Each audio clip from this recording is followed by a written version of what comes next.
Good morning again. Welcome back to News Center's Political Brew for this Memorial Day weekend with Phil Harriman, John Richardson. Gentlemen, good to see you. Good to see you. Governor Janet Mills has signed a bill to strengthen transparency in the citizen initiative referendum process by requiring public hearings by legislative committees on those proposals.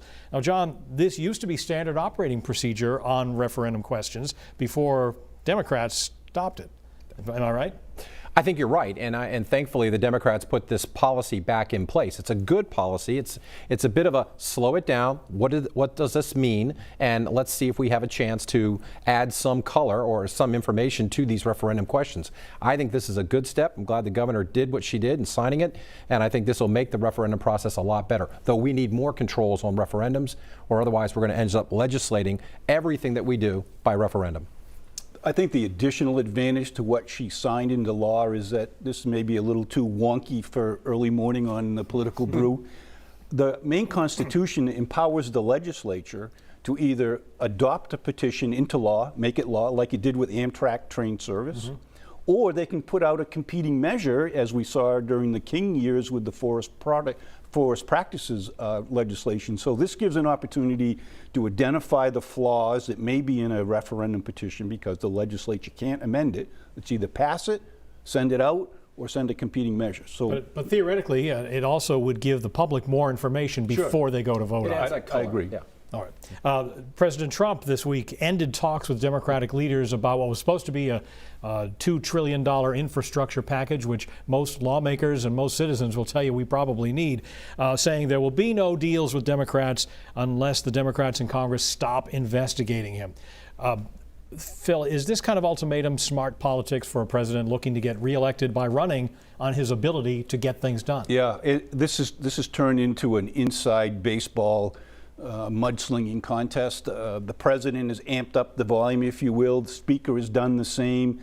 My understanding is that the president is going to force the disclosure of all of the information leading up to his supposed involvement with the Russians. This is going to blow. This is going to blow. And John, you've got some frustration among Republicans in the Senate, in particular Susan Collins, who told us this week that the president should not be linking needed legislation with trying to stop congressional oversight, even as she says if some of these committees probably shouldn't be doing the investigating they're doing, congressional oversight matters and it's a separate issue. Sure it does, and it's a Trump tantrum is what it is, and he's made it very personal. And what he's done is he's put the next election ahead of the next generation. We need infrastructure in this country. He knows it. The Democrats, Republicans in the Senate all know it. And yet what he's saying is, I'm willing to put this entire country, and I'm willing to stop this entire country, put a halt to everything, unless you stop the investigations against me.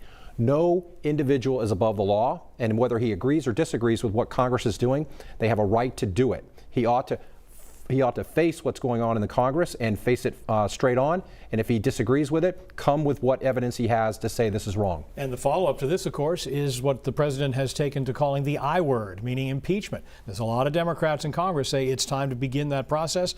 Speaker Nancy Pelosi trying to keep a lid on that. How well is she doing? She has a very tough job. She has a very fine line that she walks. She has those in her caucus on the progressive side who seek impeachment. She has others who think it's not a great idea. The country is divided between the two ideas of impeachment and non-impeachment. I think she wants the process to work. Take time to see whether impeachment is an issue and a possibility, and then go forward if it is or if it isn't. But I think she's been smart and maybe the only adult in the room at the moment as we talk about impeachment or not impeachment. And yet, Phil, even if she's trying to keep a lid on impeachment talk in her caucus, Speaker Pelosi herself said this week the president has been engaged in a cover-up which could be an impeachable offense. So that sounds like more oxygen on that fire. Wow. Be careful what you wish for, because I don't know this for a fact. My sense is that Speaker Pelosi would like to walk that back and maybe describe it a little differently, but it's out there. Impeachment means the House is going to begin the process of an investigation to determine whether he should be recommended to the Senate to be removed from office. That's going to bring out evidence on both sides of the question. So Democrats, particularly Comey and McCabe and others who were involved in this whole Russia collusion thing, we've got to find out what's behind it, because this is either going to be very, very revealing or Trump is going to be shown to have been right. And another matter where perhaps nothing else gets done legislatively speaking, which is unfortunate. With that, let's talk about our winners and losers in politics this week. Phil? The losers are Nancy Pelosi and Donald Trump, both of them.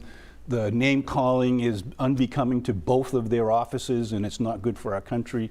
The winner, of course, is very easy this week. My heart and thanks goes to everyone who has served our country. Very good. John?